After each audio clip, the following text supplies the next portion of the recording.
Hello, my name is Tiana Murata and I am a student at Coastal Carolina University. For my macroeconomics class, today I will be discussing topics about the unemployment rate in America, the current rate of economic growth, what the current rate of inflation is in the economy, and the current account for the U.S., as well as giving you reasonings behind my answer. Starting off with the unemployment rate. The U.S. unemployment rate remains steady at 3.6% in 2023, maintaining the same level as 2022 and marking a historic low that mirrors unemployment levels not seen since 1969. This consistently low rate indicates a robust labor market with the creation of millions of jobs across various sectors, contributing to a near full employment scenario. It reflects a thriving economy with strong consumer demand, business expansion, and significant investments. However, as the labor market shows resilience, certain emerging factors raise concerns about the stability of this positive trend. One of the key developments that could threaten the balance of the labor market is the implementation of new tariffs by President Donald Trump on the imports from Canada, China, and Mexico. These tariffs are part of a broader trade policy aimed at protecting U.S. manufacturing and reducing trade deficits with key partners. While the intention behind these tariffs is to boost domestic industries, they have sparked retaliatory measures from these countries, which could escalate trade tensions and disrupt global supply chains. The retaliatory tariffs and trade restrictions could undermine the global competitiveness of U.S. businesses, particularly in sectors that rely heavily on imported goods, such as manufacturing, agriculture, and technology. As costs for raw material and intermediate goods rise, U.S. companies may face higher production costs, forcing them to cut back on investment, reduce hiring, or even lay off workers in certain industries. Additionally, the uncertainty in trade relations could also discourage foreign direct investment, as international companies may be less inclined to invest in the U.S. market if they perceive it as more unpredictable or less conducive in growth. Next up is economic growth, or GDP. In 2023, the U.S. economy demonstrated notable resilience, expanding by 2.5%, which was significantly higher than the growth seen in other G7 nations. This growth marked a period of strong economic recovery following the challenges posed by the COVID-19 pandemic, with the U.S. outperforming many of its global counterparts in terms of economic expansion. Over the first 3 years of the Biden administration, real GDP growth averaged 3.4%, which reflected a solid pace of recovery, driven by robust consumer spending, business investments, and government fiscal policies designed to stimulate economic activity. However, despite this relatively strong performance in recent years, forecasts for the future have become more cautious. Economic indicators suggest that the positive growth trend might not continue as greatly in the near term. A key factor influencing this shift is the imposition of new tariffs made by President Donald Trump. These trade restrictions have already started to become evident in the revised forecasts for the U.S. economy. For instance, the Atlanta Federal Reserve's GDP Now model, a key tool used to forecast real-time GDP growth, initially projected a growth rate of 2.3% for the first quarter of 2025. However, in light of the trade disruptions and the economic uncertainties caused by the newly imposed tariffs, the model revised its projection dramatically, shifting from a growth outlook to an anticipated contraction of 2.8%. This sharp downward revision signals potential risks to the economy, highlighting how sensitive U.S. growth is to changes in trade policy, global market dynamics, and business confidence. Next is inflation rate. Inflation has been a growing concern for both consumers and policymakers alike, as it has directly impacted the purchasing power of households across the country. The Consumer Price Index, or CPI, inflation rate, a key measure of inflation, reached a peak of 9.1% in June of 2022, marking the highest level in 41 years. The surge of inflation was driven by a combination of factors, including supply chain disruptions, rising energy prices, and strong consumer demand, particularly in the wake of the COVID-19 pandemic. By October 2023, inflation had eased somewhat to a 3.2%, offering some relief to consumers. However, the situation remains volatile, as recent data indicates that inflationary pressures are not entirely under control. In particular, the prices paid index for services, which measures the price changes of services such as healthcare, housing, and transportation, spiked to a 62.6% in February 2025. This sharp increase is a signal that inflationary prices are still building in certain sectors of the economy, and it raises concerns that prices could continue to rise, especially in services that are essential to daily life. Economics are also sounding alarms about the potential impact of new tariffs.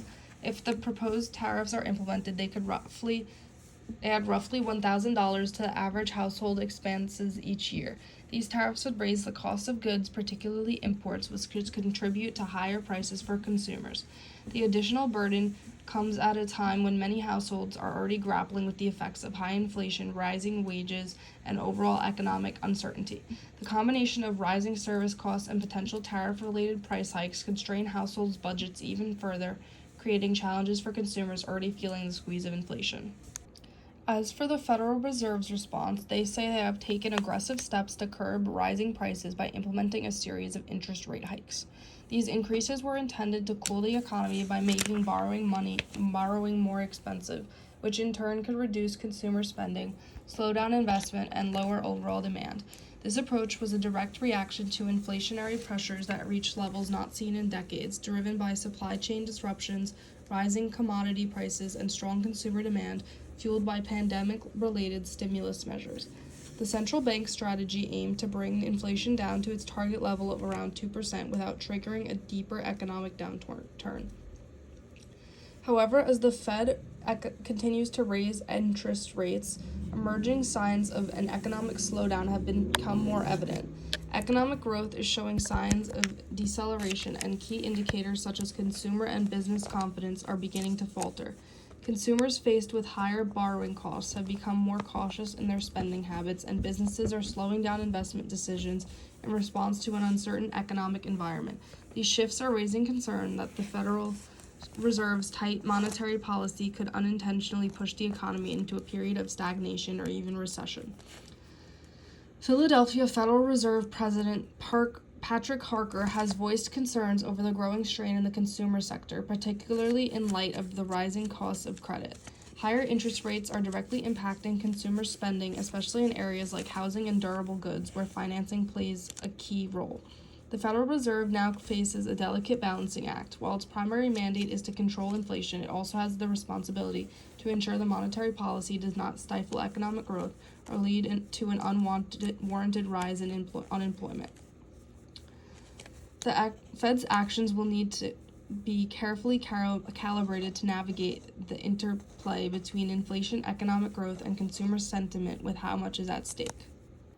As for the U.S.'s current account balance, we have consistently run a current account deficit for many years, a trend that has become a defining feature of its economic landscape.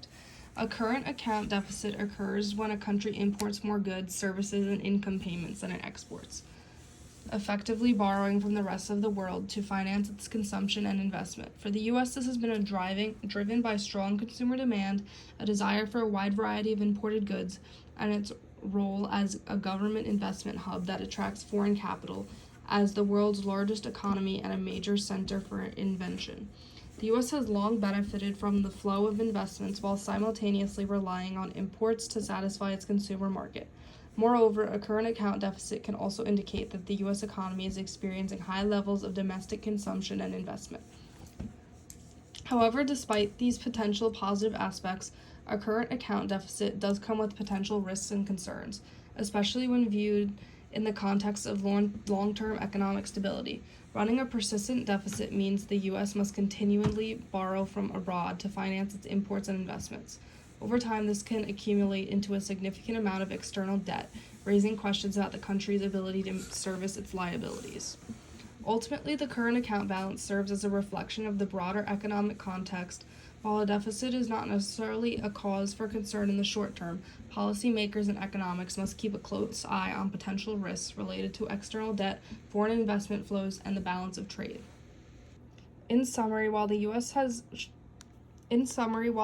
economy has shown significant resilience in recent years, with low unemployment rates and positive GDP growth, current economics indicators suggest that the country may be entering a period of heightened uncertainty. Over the past several years, the U.S. has experienced strong economic performance marked by a thriving labor market, steady consumer demand, and solid business investment. The unemployment rate at historically low levels has indicated that the job market is robust, with millions of Americans finding work across a wide range of industries. Additionally, real GDP growth has reflected a steady recovery from the pandemic, driven by a strong consumer spending rising business investments, and supportive government policies. However, as the U.S. moves forward, a series of emerging factors are beginning to point towards potential headwinds. The impact of new trade policies and which have created an atmosphere of economic uncertainty. These policies may be intended to protect domestic industries and reduce trade imbalances, but they have the potential to disrupt established global supply chains, increase costs for businesses, and strain relationships with international partners. Retaliatory measures from these countries could also hurt the U.S. exports, further exacerbating the trade deficit and potentially leading to a slowdown in some sectors of the economy. While the U.S. economy has demonstrated remarkable resilience in recent years, the current landscape presents a more uncertain outlook. Policymakers will need to balance competing priorities, ensuring economic stability, managing inflation, navigating international trade relations, and fostering consumer and business confidence. This period of uncertainty requires careful, measured decision-making to support continued economic growth while addressing the risks that could undermine the progress made over the past several years. The path forward will require agility and foresight as the U.S. navigates a complex and evolving economic environment.